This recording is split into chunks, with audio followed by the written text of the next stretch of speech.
You're tuned into the Fresh Ice Hockey Podcast, brought to you by XenoPucks.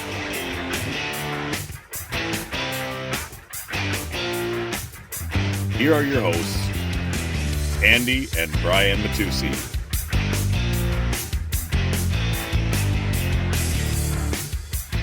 Happy New Year and welcome back to the Fresh Ice Hockey Podcast, presented as always by XenoPucks. It is a new year, but it is still the same Andy and Brian. So if you're expecting a good podcast for 2025, I've got bad news for you. But nonetheless, we are back in the new year. I hope everybody had a great new year, a good conclusion to the 2024 year, enjoyed the holidays, and kids are going back to school now, and adults settling back into reality that all the fun parts of being an adult are done for a couple months. Although it is tax time in the States, so maybe it's not so bad for everybody. But I digress. We got some sports to talk about. Andrew, how are you doing? Not bad, man. I gotta say, I completely disagree with you about tax time being a fun part of the year. The only fun part is getting the. Yeah, I would say if you're getting a refund, it's great, but filing taxes is ass. That's true. But always file your taxes so you don't go to jail. Yeah, I was gonna say. All right. Well, let's get this show started. Let's get 2025 on the move. We're gonna start this one by talking about a game that was played on New Year's Eve between the Maple Leafs and the New York Islanders. The Islanders losing late in the game, and Patrick Waugh, who is head coach of the Islanders, very famous for pulling his goalies in obscenely weird situations. He's done it. In fact, he just did it a couple weeks ago against the Sabres, pulled his goalie with 11 minutes to go. That resulted in a pretty quick empty netter. A couple of years ago, as coach of the Avalanche, he pulled the goalie with like 10 minutes to go, I think a couple times. And on New Year's Eve, he pulls the goalie with the puck in his own end on a face-off in his own end, and the Leafs take control of the puck and score about 6 seconds after that puck is dropped. So not a great look. The camera pans to him on the bench and he looks dumbfounded as if it wasn't his own stupid decision to pull the goalie with the puck in his end. But it's just another in a long line of odd Patrick Waugh coaching decisions. So I know you know this, obviously, but for the people listening to the show, I didn't even know this happened until about 15 minutes before we started recording. Brian and I were going over the show notes, and that was on his notes, and I was like, what? And he was like, oh yeah, you got to see the video. There have been so many times, not even with just this instance, but as Brian mentioned, with his goalie polling in the past, where I'm just like, what the hell is this guy doing? I don't understand where his logic is with this. Granted, it's absolutely hilarious to watch, but I don't know what the thought process is here. And maybe you can give some insight to it, because I can't figure it out. I think we maybe need to have the discussion that the better you were as a player, the worse you are as a coach. And I don't say this to pick on Patrick Waugh, but Wayne Gretzky was famously an awful coach for the Arizona, or at the time, the Phoenix Coyotes. And as we all know, Wayne Gretzky is obviously the best player of all time. So I'm just starting to think that the better you were as a player, the shittier you are as a coach. And I don't know what the connection is there or the correlation is, but I mean, these are two guys, even Randy Carlyle to a lesser extent, great defenseman, won the Norris, coach of the Maple Leafs, was a terrible coach. Now it's kind of hard to make that argument because I believe Randy Carlyle was the coach of the Ducks when they won the Stanley Cup in 2007. But outside of having that group of Hall of Famers take him to a Stanley Cup, his run in Toronto and then his second run in Anaheim were fucking horrendous. So I think his 2007 Cup win more had to do with the fact that his team was fucking stacked beyond belief. Solani, Perry, Getzlaff, the Niedermeyers. I don't think Korea was on that team still. But I just think that was kind of a weird one-off. But you look, those are three good hockey players that are head coach, that are or were head coaches, and did not do the best job despite their great playing career. I mean, Gretzky, of course, like I mentioned, great player, obviously, but the Coyotes sucked under him. The team was also just shit. Well, too, I was but gonna say I would only put half of that blame on Gretzky. yeah, I mean, part of it was the team sucked too. But I mean, you look at Patrick Waugh, and I'm not saying the Islanders are a stacked team either, but look more at his work with the Avalanche before it fell apart there. I'm not saying they were the best team in the league, but they had Varlamov and net for a little while. They had young McKinnon and Landeskog, and they had a team that was maybe not good enough to be third best in the league like they were his first year there, but they should have been a playoff team every year, and they just sucked under him. After that one good year they had, I mean, they get bounced in round one his first season after finishing with the third best record.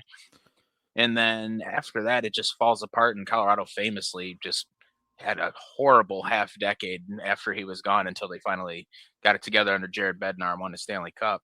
But now, granted, Bednar was there for a good chunk of that terrible stretch too. But Waugh resigned as the coach. It was going so bad. I couldn't believe he was the one that resigned and that they didn't fire him. But well, I think it's funny to point out, and I'm sorry to cut you off. No, you're good. I was going for a bit there.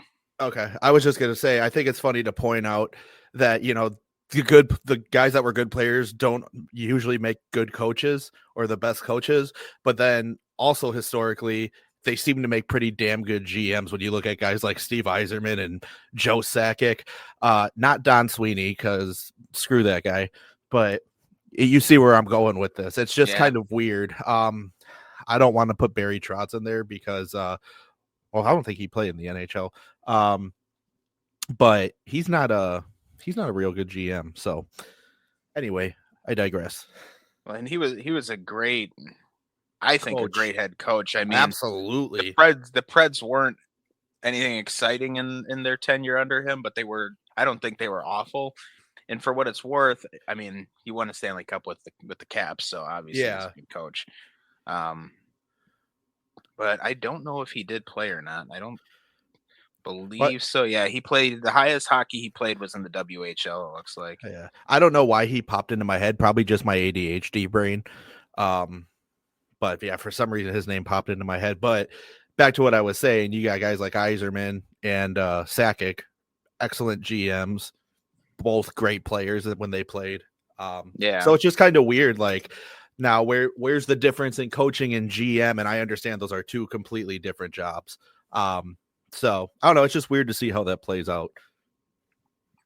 I kind of went off the rails a little bit, but I do want to bring it back to the fact that Patrick Waugh just is not, I don't think a coach that is worthy of being in the NHL. I mean, obviously he was a coach of the Quebec Rampart in the QMJHL, and they just won a championship. I don't remember if it was the Memorial Cup or if it was just their league championship, but he can coach at a certain level. I just don't think it's the NHL level.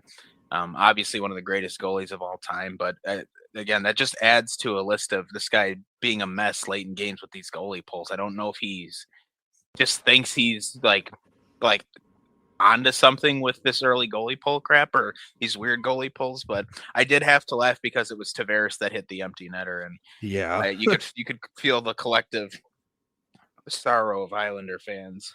Well, one thing I want to say is that first and foremost, I am not a head coach in the NHL for a plethora of reasons. So I'll never know what the actual thought process is here. But in my mind, as a fan, my opinion is it is never reasonable to pull the goalie with 11 minutes left in the game either. And I know that's not what happened in this Islanders game. I'm never pulling the goalie either with the puck still in my own zone when we don't have possession of it. Yeah, that's crazy. So that's wild to me too, but they were also shorthanded, if I remember correctly. Which, if you're shorthanded and you're pulling the goalie to get back to even strength, fine, but make sure you have possession of the puck. Don't be doing it not face off in your own zone. That's stupid. Correct. My other thing, back to my original point though, in my mind, unless you're on a delayed penalty and you're receiving the power play, I'm not pulling a goalie with 11 minutes left in the game. I don't care if I'm down by 3 goals. I'm not doing that. It's just, no, that's too much time for things to go south, which they obviously have with him. All right, let's move on here. I mean, probably spent more time on that than we even needed to, but it was, again, it was so goofy to see. You never seen anything like that. So Let's talk now about the Zachary LaRue suspension, Slewfoot. This was also a game on New Year's Eve. You and I were actually watching this together at your house. We sure were. So Zachary LaRue double Slewfoot's wild captain Jared Spurgeon. Really nasty collision. It looked at the time like that might have been it for the season for Spurgeon. Comes back. He's going to be out about probably 2 to 3 weeks. Bill Guerin said his best case scenario. So we'll see what happens. I assumed he blew out like an ACL or something the way he crashed into the boards feet first, but looking like it's a week-to-week injury, so it's good for Spurgeon in the Wild that he hopefully doesn't have to miss a substantial amount of time. Wild already down Jake Middleton for a little bit with his broken finger. They're still missing Kirill Kaprizov. They've been missing Jakub Lauko for a little while now, so they've been kind of reeling, trying to stay healthy, and an injury to their captain certainly doesn't help them. But they've managed to keep the ship afloat. But for LaRue, this is more what I want to focus on. I mean, now that we know Spurgeon's okay, so to speak, the thing I want to focus on is Zach LaRue. This is a guy that's got no history in the NHL with this. So by rule, he's not a repeat offender, which is why he only got 3 games. But this is a player that's been suspended 11 times in a total of 11 times in 2 other leagues, in reference to his time in the AHL and then his time in junior. And so, yeah, while he's not a repeat offender by the NHL standards, this is the guy that's clearly got a discipline issue.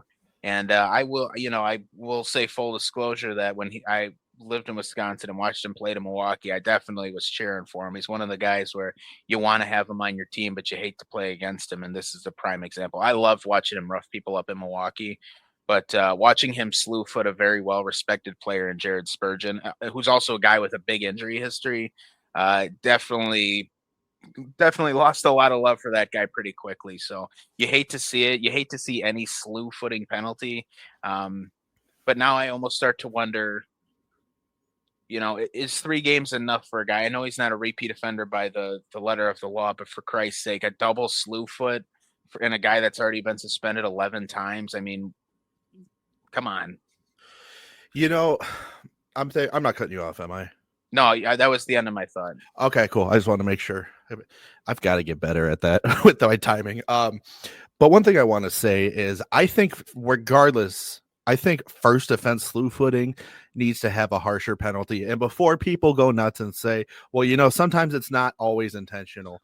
I'm aware that accidents happen, but 9 times out of 10, slew footing is intentional. That's not really something that's commonly an accident.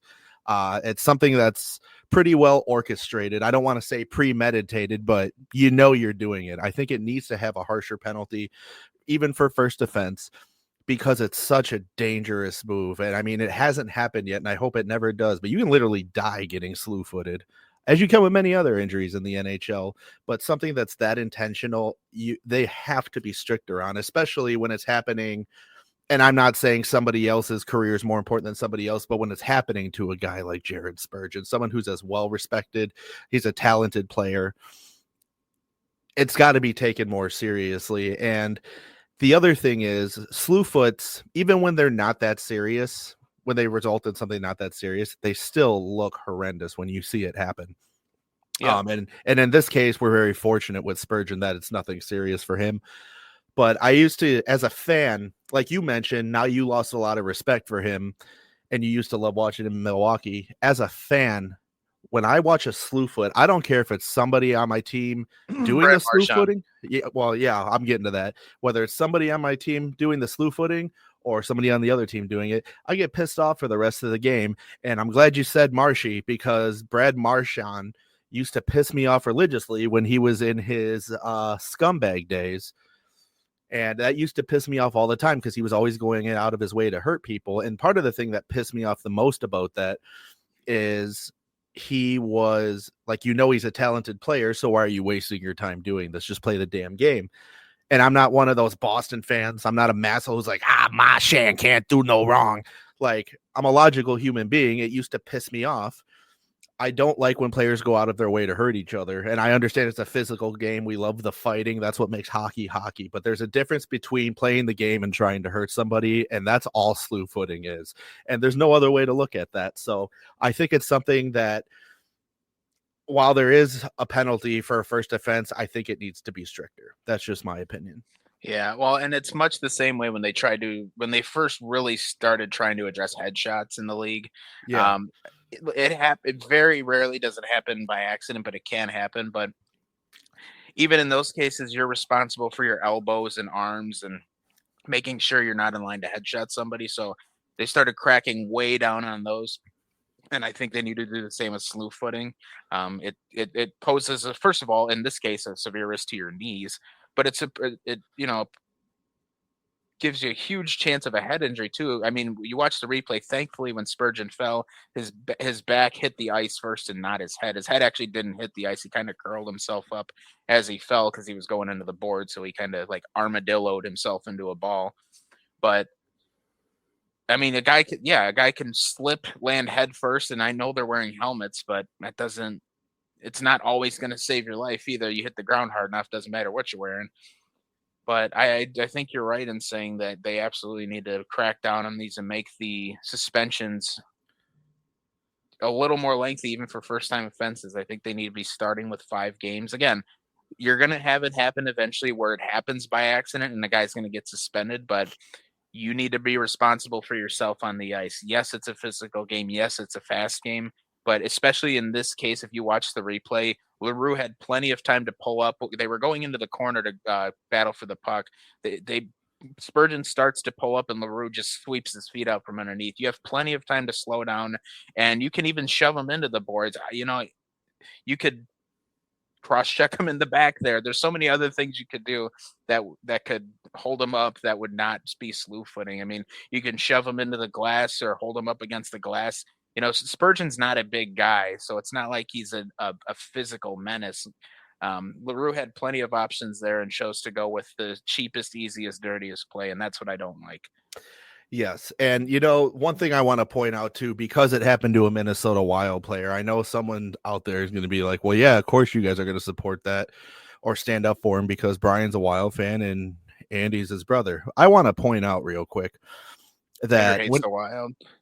No, I don't hate the Wild. I just don't like the Wild. And to confirm, Brian can confirm that as I was harassing him throughout the entirety of this game while it was happening. Quick aside, I go to this guy's house to watch the game the other night. Well, not to watch the game, but we're watching it at his house. This guy's cheering every time the Wild gets scored on him. Like, yes, sir. Who needs enemies with friends like this? Yeah, or family like that. Yeah, no shit. But that's the thing. I'm not a Wild fan. I just hate seeing slew footing. And Brian mentioned him. You mentioned him falling on his back. That's the reason why slew footing is so dangerous, is because you have no chance to defend yourself when you're falling. It happens so fast, and that's why it's such a dangerous move. Especially when it's a double slew foot like that. You have exactly under you. Correct. You have nothing. Nothing is breaking your fall except whatever hits the ground first. Yeah. And for Spurgeon, the first thing that hit the ground was his back, which Spurgeon, Wild fans will know, has had a history of back problems. He had back and lower body issues in general, but his back has been his Achilles heel for most of his career. Correct. So if there's anybody out there who's thinking, well, of course you guys are being biased about this. Look, if you've listened to this show since the start, everybody knows we'll tell you when we're being biased. Yeah. We've never been shy about saying when we're biased. So, that's not the case in this situation. It's just slew footing has no place in this game, but it's always going to be around. Yep. For me, the biggest thing was, at least if I want to look at this from the scope of I'm a Wild fan, the biggest thing for me is that Spurgeon is A, not out for the season, and B, that he's going to be okay much quicker than most people would have thought looking at that. The fact of the matter was he had to be carried off the ice. He left the arena in crutches and a leg brace. I think Wild fans all collectively held their breath. The season has been kind of riddled with injuries this year. Last year was even worse. The team is still playing well despite that, but I think the most important thing is for me as a Wild fan is that Spurgeon's going to be okay, at least in the short term. And long term, hopefully, there's no residual effects from this. But this shit's got to stop, this slew footing. And all the dirty penalties, headshots, spearing, clipping, which is not one that happens very frequently, but that's, essentially checking a guy at the knees to flip him over. That one doesn't really happen a lot. But slew footing, any of that, any of those cheap, dirty plays, all that shit's got to stop. And for the most part, it pretty much has. There's a few nasty shots you see in a game, couple bad cross checks or shoves into the boards, but well, that's an exception to the rule. But for the most part, the dirtiest of the dirty plays, like the spearing, like the slew footing, like the clipping, most of that is gone, and you want to see it stay away. And headshots too, especially with all the concussion bull crap. But it's mostly gone, and I'd like to think we can get to a point where it's almost completely gone. It'll never completely go away because accidents do happen in this game at the speed it's played at. But yeah, this shit's got to stop. They have to start coming down harder on these guys, and it's hard to say this as a Wild fan because it was my own team's player, and so it's hard to look at it from a outsider's perspective. But just in general, the shit's got to stop. You look back at, I don't want to pick on Marchand and the Bruins again, but famously from 2015 to like 2018, especially all the shots to the nuts he was giving guys, the hip checks at the knees, just the cheap low bridge hits. That's the kind of shit that needs to go away. And Marchand himself has gotten better with that. I mean, he's still a pain in the ass. He's still going to walk the line as much as he can, but I feel like when he's out there now, and it helps that he's a team captain, so he's got more responsibility, but he's out there to win the game. He's not just out there looking to cause trouble. And so as much as he's gotten better with that, the league in general needs to be better with that. And that includes player safety, coming down harder on guys who are taking unbelievable cheap shots at other players. I couldn't have said it any better myself, especially the Marshy piece. Well done. So, well, we'll get off that horse now because eventually this will become me just vigorously defending my team and my players. But oh well. Let's see. You know what? Actually, before we get into these next two, let's do Warrior for Life real quick, and then we'll come back and we'll do our first tough look of the week this season. No, we can't because the Warrior for Life fund is at the bottom of the show notes. Sorry, we have to wait till the end. Oh my god! I'm just kidding. Yeah, last time I sent you anything. Yeah. Okay. Well, I'll tell you guys about our friends over there at the Warrior for Life fund. And one thing I always think is worth mentioning, I receive no money to do this for them. They are not even an official partner of the show. They're just friends of the show. But Brian and I are huge supporters of what they do. And I told Bob Pizzini when he was on here, from that day forward, I would always talk about this organization just out of the kindness of my heart, because I'm such a firm supporter of their mission and everything they're about. And if you're new to the show, I'm going to tell you what they're about right now. They are a nonprofit organization that helps military members, service members, and their families who are either coming back from a deployment or getting out of the military, transition back into civilian life. And they do that through hockey. They have their own team of Warrior for Life All-Stars. They travel around the country playing memorial games against different organizations.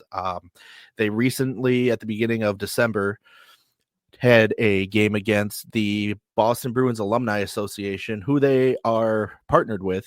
But the team they played in that situation was the 2011 Stanley Cup champion Boston Bruins team. So that was really cool to see all those guys out on the ice together again.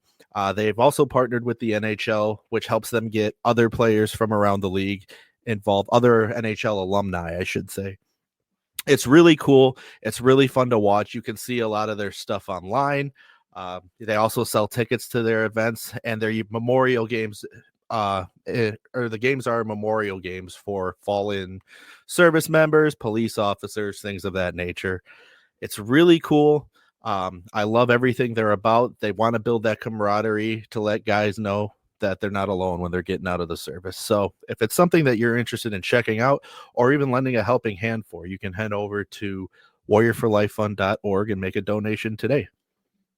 It's hockey season, and you're looking to work on your stick handling or maybe even your shot, but ice time just isn't an option for you right now. Luckily, our buddies over at XenoPucks have got you covered. They've developed an elite off-ice practice puck that, in addition to looking like the real thing, is the same size and weight as a regulation hockey puck to give you that authentic feel on the end of your stick. It works better than other off-ice practice pucks on almost any surface, whether you use it on hardwood, carpet, concrete, or even asphalt. XenoPucks glide like a real puck on ice. So if you're looking to improve your game without setting foot on the ice, head over to www.xenopucks.com and get yourself a puck. Check out their merch selection and be sure to follow them on Instagram at XenoPucks. All right. Let's move on here now. We'll talk about the tough look of the week. As always, if you're an original listener of this show, you'll know the tough look of the week is still proudly brought to you by Leiting's Property Management. For all your lawn care, landscaping, and snow removal needs, give Leiting's a call. They do it all. They got her. Don't worry, Ray. They got her. All right, so our first tough look of the week this season, I figured it would be perfect to start in 2025 since we didn't do any to start this actual season off. Just figured by the time we thought of it to bring it back into the show, we would just start on our first show of 2025. And I think it's only fitting that the Winter Classic is featured in our tough look of the week. I actually came up with this before I saw the ratings. Apparently this was the worst Winter Classic as far as ratings go ever, which is not good. But Blackhawks and Blues play Wrigley Field in Chicago. St. Louis comes in there, blows the doors off Chicago. 6-2 win. Cam Fowler playing for the Blues in his 1,000th game picks up 2 goals, which is really cool. Don't often see that from a defenseman. So I kind of a lot of things lined up there right for the Blues. If you're a Blues fan, that was a great game. You go into your biggest rival's barn in an outdoor game and run them over. But from the Blackhawks side, that's where we get our tough look of the week. First of all, again, one of the worst rated Winter Classic ever. I think a lot of people are just tired of seeing Chicago in these outdoor games. They don't fucking win any of them. I think they're 1-5 or 1-6 in them. And Winter Classics, they're still winless. I think their one win was a Stadium Series game. But the tough look is just the experience as a whole. To start, they announced this last year, obviously, and everyone's kind of like, okay, first of all, St. Louis, like there's not superstar talent really there right now. I mean, there's some very good players, but there's not really superstar talent there. Chicago was one of the worst teams in the league last year, and for the last few seasons, they've been among the worst. Yes, they have Bedard, and he's a big draw, but clearly not that big a draw as the ratings were in the toilet. And again, Chicago's just so bad. From the start, most people were like, why was this the Winter Classic? Why didn't we have 2 teams that are at least very good teams, star-studded teams? And so that right away was kind of a red flag, and this was last year. But then you see the game itself, and they started it pretty late too. I mean, normally these Winter Classic games they do them early in the day, but it should have been New Year's Day. It should have been the only game on. They put it on TV on a night where there's I think 12 or 13 other games anyways, and so I just think a lot of things led to the ratings being in the toilet. But then after the game, Connor Bedard essentially saying, yeah, I'd be pretty upset if I were a fan. These tickets were cheap and we go out there and fall flat on our face. He didn't say those words exactly, but that is the gist of what he was saying. So what are your thoughts on the Winter Classic, Andrew, as far as the game itself, the timing on TV, the teams they picked, and so on? I have several opinions. The first thing I want to say is what they did right. And that's really only one thing, and it was on Chicago's end, surprisingly. The one thing Chicago did right, which they've always done in their entire existence, those uniforms were on point. Those looked good. Yeah, their jerseys were great. And Chicago is notorious for having great jerseys. And I think it helps they have one of the best logos in the league, and that's about the only good thing you'll ever hear me say about the Blackhawks. But on to the point here. The first thing is, I could sit here and harp on Chicago's performance throughout that. It was literally like watching an NHL team play a middle school team. It just wasn't good. They played like shit all across the board. St. Louis had their number. The entertainment for the game, Smashing Pumpkins, are terrible. And if you're a fan of that band, this is just my opinion. Nothing I'm stating about them is fact, but their lead singer, don't know his name, don't like the band. So, but listening to him try and hit those notes he used to hit back in the day was just terrible. They sounded bad. I thought Chance the Rapper was subpar as mediocre, well. Yeah. So I thought from a music standpoint, that was very lackluster. There was a lot. I know it's Wrigley Field, and with an outdoor game, especially in a venue like that. First of all, before I say anything bad, I want to say I've been to Wrigley many times. Wrigley's a beautiful stadium. It's one of the most historic sports venues in the world. Beautiful stadium, very historic. There was a lot of obstructed view there, though. Yeah, I know several people who went to the game, and people were sending me obstructed views. And I know there's only so much you can do in a situation like that, but there's one issue right there. I also did not like the 5 p.m. start time, or the alleged 5 p.m. start time, what turned out to be 5:30 for Eastern time viewers like myself. The other thing is, I didn't like that it wasn't on New Year's Day. I didn't like they did it on New Year's Eve, but hey, I don't get paid to make decisions. I didn't understand the point of doing it on New Year's Eve. Like, as I mentioned, there were, I think, 13 games on New Year's Eve. And New Year's Day, there was only one game. I'm like, you couldn't have done it on New Year's Day. Yeah, and it was the Devils and in LA. Yeah, like who the fuck's watching that game besides Devils fans and LA fans? Devils and Kings fans, yeah. Yeah. And now might watch that game. Well, yeah, notoriously a great commentator for the New Jersey Devils and the greatest commentator of all time, in my opinion. Of any sport, either. I'll die on that hill. Doc Emmerich's a better commentator than anybody in any sport in the history of the world. I'll be right there fighting that battle with you, buddy. But I do want to say, if you're one of the 900,000 fools, I'll say for lack of a better term, like myself, who sat there and watched the entirety of the Winter Classic, I feel your pain. It was a massive letdown. And I think, like Brian, like you said earlier, it's time to stop putting the Hawks in the fucking Winter Classic every other year at this point. There's no point. Put some other teams in it. And I know we've talked about this before, maybe not on here, but you and I definitely have, because there's been so many people that have said it should be only original 6 teams. I disagree with that statement. If they want to do like an original 6 classic every year, that's fine. But I don't think that's what the Winter Classic should consist of. Yeah, I'm not even opposed to it. Like, I first of all, I 100% agree they should do an original 6 classic every year. Yes. I think that would be cool. Now, if there's a Winter Classic that features an original 6 team, I'm not opposed to that. But every year, I mean, like, for example, like if they had one year they wanted to do, what would be a good example? Like a Rangers versus Islanders. I mean, they've done that in the Stadium Series plenty of times. But if they wanted to make that a Winter Classic, I wouldn't hate that either.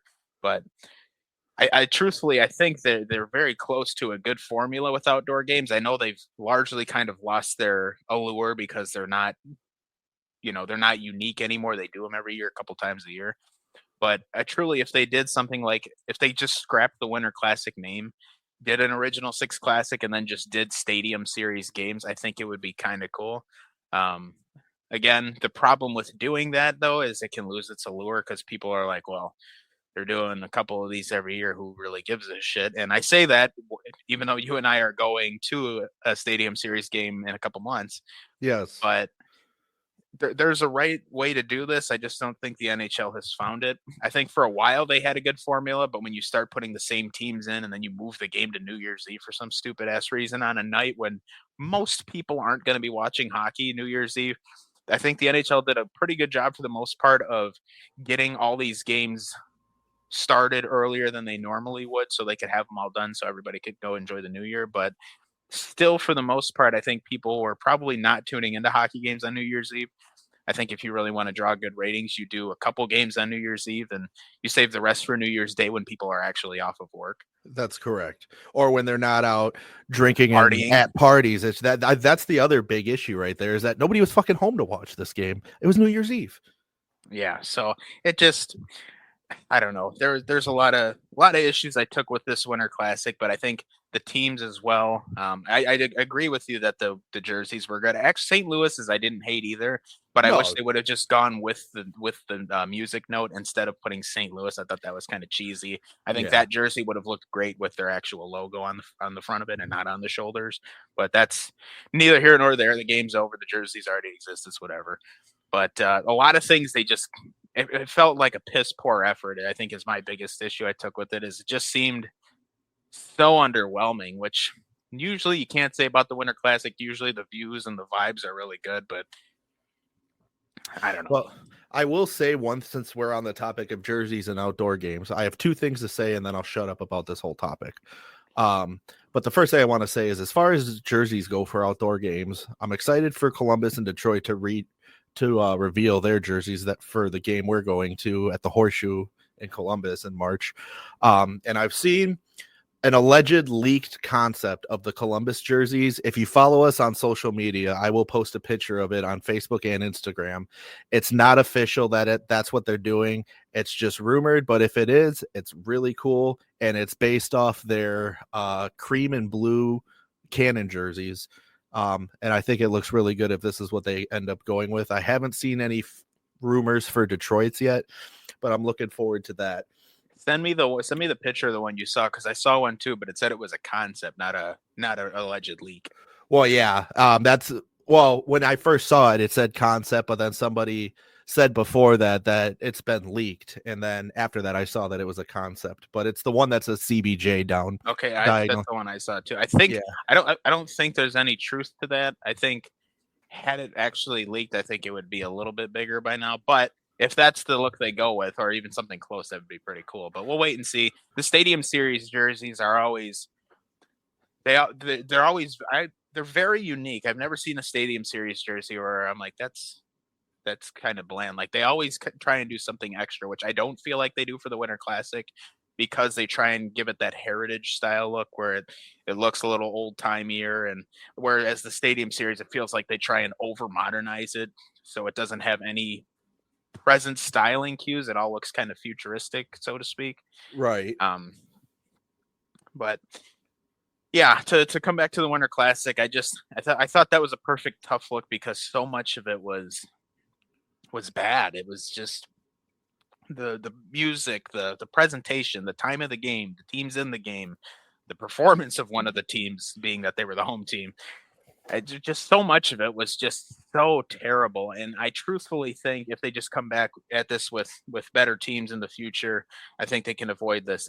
There are rumors that the next Winter Classic will be the Lightning and the Panthers, and I don't know how many viewers that'll draw, but that'll certainly be a much better game.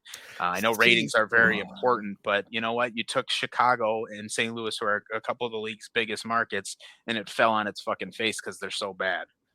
So I want to reply to that. I want to say that Elliot Friedman is where I heard it about the Panthers and the Lightning partaking in an outdoor game. Now, I haven't heard any rumors about it being the Winter Classic, but maybe you've heard something I haven't. I wouldn't necessarily want them to be in the Winter Classic just because they are Florida teams. And I used to live in Florida, and I love the Florida Panthers with everything that I am. But I think that's better off just being a Stadium Series game instead of a Winter Classic, because nothing about two Florida teams to me says Winter Classic. So that's true. And it would be a good Stadium Series matchup. I think it would be fun if they did. Look, they're both from similar eras. Then Lightning became a team in 91, Panthers became a team in 93. If they did a Stadium Series with like a bunch of 90s styling and the jerseys and logos, that would be sick. That would be pretty cool. I mean, I think the Panthers, especially being not in Miami, but not ridiculously far from Miami, they could kind of have that Vice kind of 80s look to them almost, with a lot of the purples and the bright colors. Like that, they have a chance to do something really cool with their styling and their colors and their logo. And Tampa Bay to a lesser extent, but again, they're both early 90s era teams. A lot of styling cues from the early 90s and late 80s could make it pretty fun. And again, the most important thing on the on ice product is you have the team that's currently the defending Stanley Cup champions and the team that is not too far removed from back-to-back titles. So this would be a great, intense matchup. But where the fuck do you play that game is what I want to know. That's the thing. Lone Depot Park in Miami, because then you play with the roof closed. Are you really playing an outdoor game? They played Seattle. I'm pretty sure the Seattle Winter Classic was under a roof at their stadium. No, but it was open. Oh, was it open? Yeah, it was open. You can't do that in Florida in January. It's still 80 degrees, and they did one in Dallas, didn't they?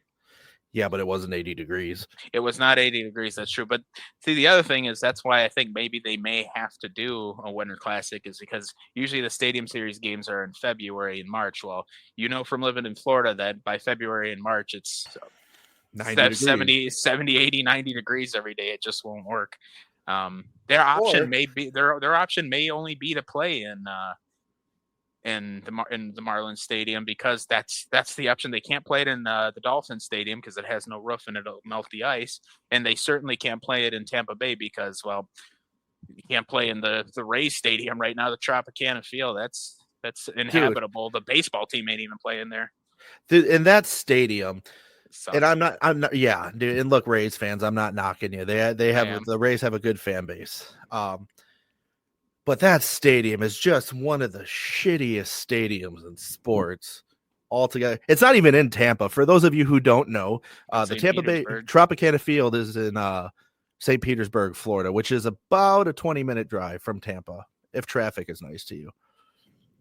So I don't know. I don't see how or where they play that. I guess if you want in January in Florida, you do see temperatures in the 40s and 50s at about 3 o'clock in the morning. So if they make the game at 3 a.m., we're good to go. There you go. Pre-record the game and just air it later on. Yeah. Sounds like we got to figure it out. All right. All right. Hire us, NHL. All right. Well, we spent a little longer on a tough look of the week than we usually would, but I also feel like it's well earned since we hadn't done one this season.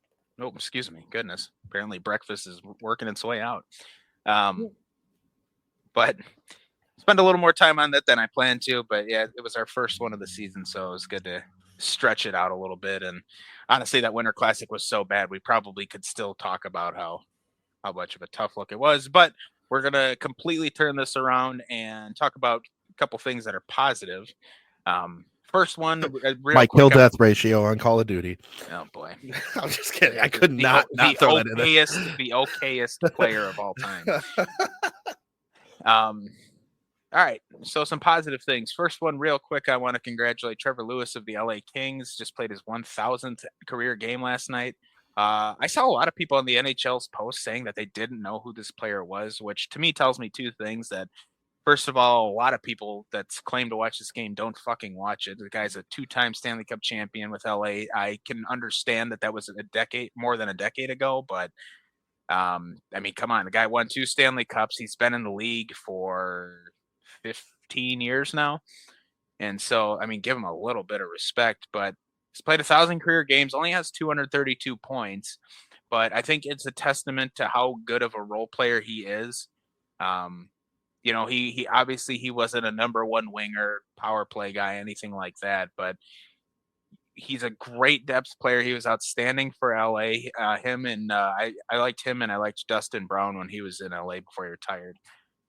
Listen, when you build a championship team, you need depth and grit guys. Not every player on your lineup has to be a 50-goal scorer. And the early 2010s LA Kings really kind of were the gold standard for that rule. They were a great defensive team. They had a couple scoring threats like Kopitar and the 70s line they had with Carter and Toffoli and Pearson. Well, when Carter was still, at his best, I'd say.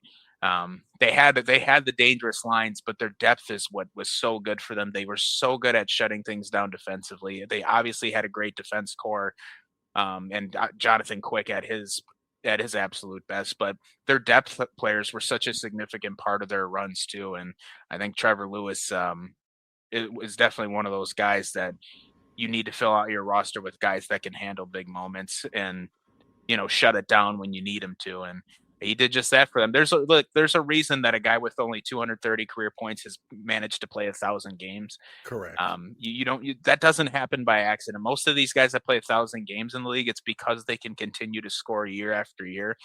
Lewis is an example of a guy who's so damn good and so valuable to have, but just from his experience that, again, he's played 1,000 games now. And again, most of those with LA. He played 1 season in Winnipeg during the COVID season, 2020 to 2021, and spent 2 years in Calgary before coming back to LA last season, and is obviously still there now. But yeah, congrats to Trevor Lewis. Those LA Kings teams were scary until they weren't. Yeah, and now they're not. Yeah, I mean, LA's having a good season this year, though. But that group that won those championships was terrifying. From Yeah. 2010 to 2014, they were unbelievable. Think of So last year's Florida Panthers, at least for the second half of the season. That was LA for those years.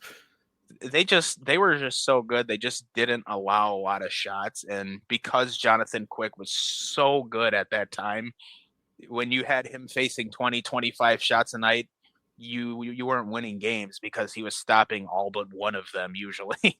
Yeah. So I mean, he was just so unbelievable at his prime. Though that team, people always make the stereotype about sports. Oh, defense wins championships. Boy, were they the embodiment of that. They ate you alive. They were like a less extreme version of the '90s Devils. They would get a lead at Dude, the start of yeah. a game and they would shut you the fuck out the rest of the game because they would just brick wall in their own blue line and you couldn't get. Now they didn't play the 1-4 trap like the '90s Devils did, but they were a tough team, and guys like Lewis and guys like Brown were a huge part of that. You need guys that can be hard nosed. They're not out there to score. They're out there to stifle your offense and get the puck back and get it down to the offensive end of the ice. So guys like Justin Williams and Anze Kopitar could hop over the boards and put it in the net. Yeah, man. Well, let's So, all just be happy we live in a world where that team's not a thing anymore. one of my old friends, Jaden, is a huge LA Kings fan, and I don't know why I remember this, but I know for sure Trevor Lewis is always one of his favorite Kings during those runs. But yeah, shout out to Trevor Lewis, 1,000 games played, and he did it the hard way. Again, being a rough nosed, rugged player, so he's still at it at 37 years old. In fact, he'll turn 38 this Wednesday. So happy early birthday to him. All right. Let's move on now. Let's talk about the World Juniors, which we have not done at all. I thought this was going to be the tough look of the week, honestly. So no, this could have been, but we're not a Canadian-based podcast, so I didn't want to pick on them too much. Since we are Americans, we will mention that Canada once again fails to medal at the World Juniors, which is hilarious. They get bounced in the they get bounced by Czechia in the quarterfinals of the tournament. Again, a couple of years now where Canada really having a tough time at the tournament, but it seemed, for at least from the Canadian perspective, that the head coach Dave Cameron was the problem and that the team wasn't really well structured. But ultimately, the result is again no medal and not even a trip to any of the medal games. So the semifinals ended up being Sweden versus Finland and the U.S. versus Czechia. The Sweden and Finland game was incredible. Finland pulls off the upset win over Sweden and will face the United States in the final after they had a pretty convincing win over Czechia. That should be a really good game. Finland's obviously riding a hot streak right now. They had a pretty good qualifying round and then take out who was easily their biggest rival in Sweden, so they have to be feeling good. Obviously, the U.S. won this tournament last year and has this great group put together this year. I think the expectation is probably that the United States wins this tournament, but nothing is guaranteed, so they need to go out and have a great game to close this up and bring home a back-to-back gold medals. Yeah, there's nothing that would make me happier than Canada not medaling and the U.S. winning gold. Oh man, just the thought of that makes my heart very warm. Well, and seeing international play now is getting us excited because the Frozen Four, the Four Nations face-off is next month. Frozen Four is college. Sorry. Yeah, still equally as exciting, I would argue. Yeah, but yeah, I am looking forward to that Four Nations face-off. I think while that's happening, we're gonna have a great podcast. I'm very much looking forward to that time frame. It's gonna be fun, and the best part of that is there's gonna be no All-Star game. Yay! Yep, there will be no All-Star game, which is God, man. Which is good because we both hate the All-Star game. It's stupid. You know, if you wanted to have an All-Star type weekend where you have a bunch of star players to get together and interact with fans and do, fun games and events, I would take something as simple as that over the All-Star game in general. The skills competition kind of has lost its flair. It just feels too forced. It's not. I don't feel like it's exciting enough. Like I don't think I've watched it in like probably 5 years now. I just see the highlights online and I'm like, I'm not missing anything here. And the game itself is stupid at this point. I mean, for obvious reasons, they're not going, it's trying as hard as they can because nobody wants to get hurt. But I'm just like, it's just so underwhelming. So Yeah, that's I not. would actually prefer a Four Nations tournament every year instead of an All-Star game, and then obviously on the off years or obviously leave an off year in there for every 4 years for the Olympics.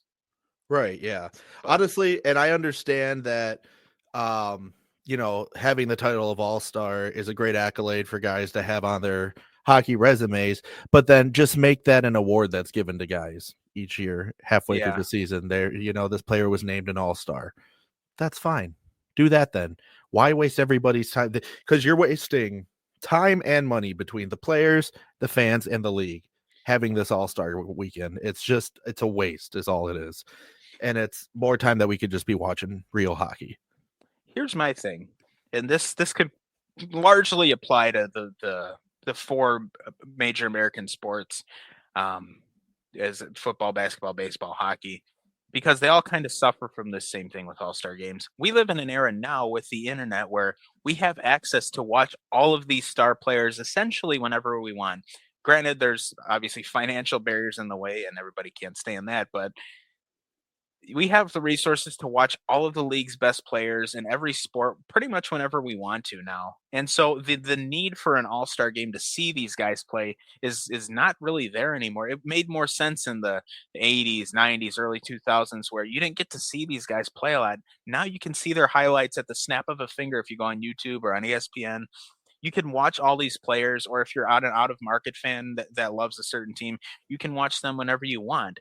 So, and for hockey specifically, since all out of market games are on ESPN Plus now, unless they're on the stupid NHL network, you can watch these whenever you want. There's no need for an all-star game, which kind of goes with your point of if you want to just make a list of and name an all-star team, quote unquote, you could do that, but you don't need to have it. And this is the same way in football. We don't need the Pro Bowl, especially now that there's no tackling. God, it's the fourth show in a row we've talked about football. But with football, we don't need the Pro Bowl. It's so pathetically stupid and boring now. It's so dumb. The baseball All-Star game is probably the most fun to watch. But again, we don't need it. It doesn't determine the host of the World Series anymore, which for what it's worth should have never been the case, but it made the game competitive, which is why it was always fun to watch. Plus, Right. Baseball has a home run derby. That's the kind of thing that people like to watch. And same with the NBA with the slam dunk contest. I think even still, that's kind of lost its flair in recent years. But we don't need all-star games because we see these guys playing at their best all the time. And yeah, it's cool to watch the team's best players get paired on one team and have fun, but they're also not trying their hardest. That's what we have international play for when we have best on best tournaments. That's what we need more of. We need less all-star games and more international tournaments. If we want to see best on best, that's what we should be doing. We should make it for something that counts. And I know in like the NHL's case, there is the payout that the winning teams get from the All-Star games. And to some of those guys, that money really is worth a lot. And I can respect and appreciate that.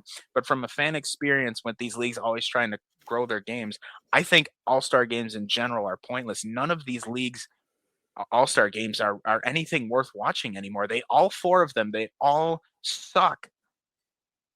Man, I don't even have anything to add because you worded that so perfectly. This is something I feel very passionately about. I fucking hate all-star games. No, I'm 100% on board with you, man. I think my only thing is that I also agree with you on is the home run. I love the home run derby. The home run derby is great. I think it's you're 100% right. It's its own unique thing, and unfortunately, the slam dunk contest in the NBA again has kind of lost its allure. I think guys are less and less creative by the year, and I just don't think there's as many good dunkers as there used to be. There's so much focus in basketball now with 3-point shooting that it's kind of a lost cause. But again, the home run derby in baseball is just it's such a unique thing. It's so fun to watch these guys hit piss missiles off their uncle throwing 40 miles an hour to them. So I mean, there's no other way to put it. No, you're 100% right. So piss missiles off their uncle.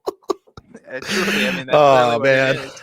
And it's great. It's fun. These guys are hitting 450-foot blast every single pitch. It's great. But again, as far as the All-Star game goes, and again, baseball is probably the only sport where the All-Star game still feels like a competition. Correct. because it's a significantly less physical sport than the other three, there's a much lower risk for contact injuries. So the game is naturally a little more competitive still, but even that's the best of the four, and it still is just eh. Like, look at the other three. The Pro Bowl in football is a fucking joke now. First of all, half the pros don't even want to play in it. And now it's a flag football game. It's just stupid. It's just so dumb and unnecessary. It's a basketball all-star game to a lesser extent. But again, there's no defense because these guys aren't trying to get hurt. It's basically basically a hypothetical of what if you weren't allowed to play defense in the NBA and then the score is 150 to 149. So Yeah. that really, and the hockey one is so stupid. It's 3-on-3. There's 1,000 miles of open ice out there, and nobody's back checking because nobody's trying to get hurt. There's 2-on-1s constantly. We know these guys are good hockey players. We know they can all score. We're not stupid. It really loses its draw quite quickly, and hockey is probably the sport that needs hockey and football are probably the two sports that need the All-Star game the least, because they're such high contact sports that half of the draw to the game is the physical aspect, and you lose that in these games. And so it becomes just a waste of time in my eyes. Look, if you want to give the players a week off, or 90% of the players a week off, just do that. Yeah. But well, and that's I'm also fine with that too. I'm all for everybody getting a break. So I don't know. I think every sport, but we're a hockey podcast, as the name implies. If we can do away with the All-Star game forever, I'd be more than okay with that, and very appreciative for that matter. Yep.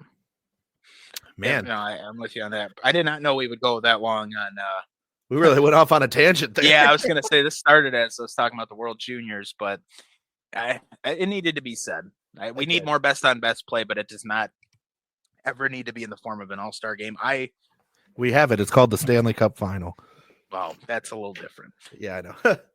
That's a team thing, not an individual player thing. Yeah, but we can't just do we can't pick the teams that we want for the Stanley Cup Final. It's just whoever makes it. And again, that's great. That really is like the best on best. But I think more international play would help. This Four Nations face-off I'm excited for, but I would really be more interested if it were a World Cup where we had, somewhere between 6 and 10 teams, even an 8-team thing. I mean, you could easily add to this. In a perfect world, you could add Russia to this. You could add Czechia. You could probably add Slovakia to this, or Germany. I mean, there's a couple other countries you can squeeze in. Latvia is another one. There are some countries out there, or Switzerland. I mean, the point is there's plenty of countries.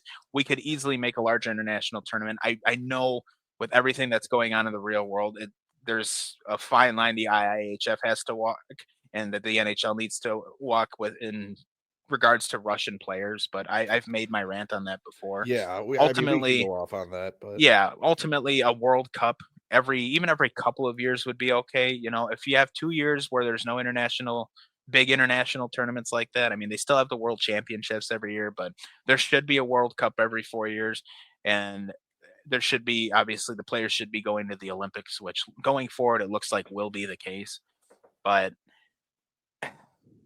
this all-star crap has just got to stop. It's such a excitement vacuum. Like, there's just nothing good about it in my eyes. Boy, excitement vacuum. That is a great way to put that. And yes, I agree with you. We do need more international play, and to keep it short, as not to go off a tangent on this, the fact that Russian players aren't allowed in international play is a crime against humanity, in my opinion. So we won't get into that. It just is what it is. Yep. And with that, before we go, Andrew, do we have any questions? Actually, did you not look? You didn't look? No, I did look. Okay, we don't have any questions. Well, I think it's the perfect time to say if you have questions for us, you need to get in touch with us on social media or by email. Get those questions in. We're on Instagram at Fresh Ice Hockey Podcast and at Brian Fresh Ice. We're also on Facebook, Fresh Ice Hockey Podcast. You can go to our website, freshicehockeypodcast.com. Click the link at the bottom of the main page to send us an email with your question. You can also email us straight up, freshicehockeypodcast@gmail.com. And if you're among the select few who follow us on YouTube, you are more than welcome to leave your question in the comments section on there. And with that, I believe we are all good for today. I know Andrew's got one thing he wants to say before we go. So I will just say Happy New Year to you all. And Andrew, bring us home. I just want to say, I know we're a hockey podcast, but before I send you out of here, I want to send you out of here with some wise words from the regionally famous Charlie Barons. It's football Sunday, and the Packers are playing the Bears. So everybody have a great day. Go Packers, and fuck the Bears.